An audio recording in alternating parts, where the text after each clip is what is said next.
Sa Kasiguran, Aurora, kahit tumila ng ulan ay hinihikayat pa rin ang mga lumikas na residente na manatili sa mga evacuation center dahil bukod sa hindi pa rin humuhupa ang baha ay may banta ng panibagong bagyo. Mula sa Aurora, may unang balita si Katrina Son. Katrina.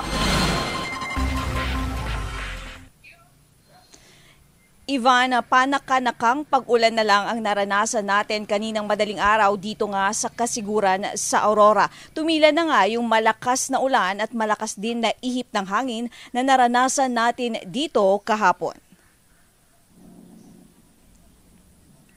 Kumpara kahapon ay mahina na ang mga naging pagulan kaninang madaling araw. Ngunit kahit humina na ang pagulan dito, ilang mga barangay pa rin ang hinihikayat ang mag-evacuate na mga evacuee na huwag munang umuwi.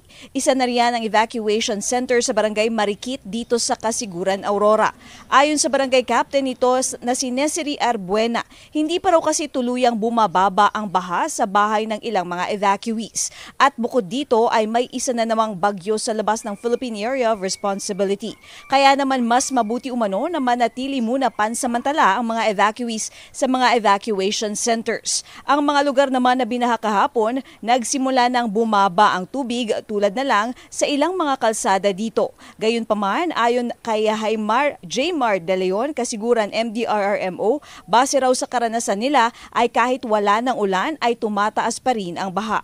Matapos daw kasi ang malakas na pag-ulan ay binabaha sila dahil sa mga tubig mula sa bundok na bumababa rito. Kaya naman mas makakabuti raw talaga na siguraduhin muna ng mga residente na ligtas na at wala ng baha sa kanilang mga lugar bago umuwi.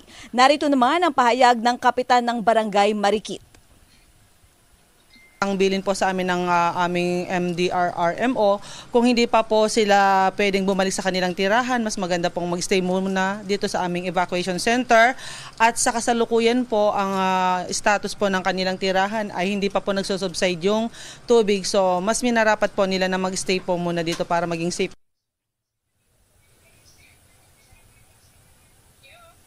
Ivan, yung mga bahanga sa ilang mga kalsada kahapon ay humupa na ngayon. Nakita natin yan nung nag-ikot tayo kanina. Ngunit dito sa Kasiguran, mahangin pa rin at makulimlim pa rin o madilim pa rin ang kalangitan. At yan na muna ang latest mula dito sa Kasiguran, Aurora. Ivan?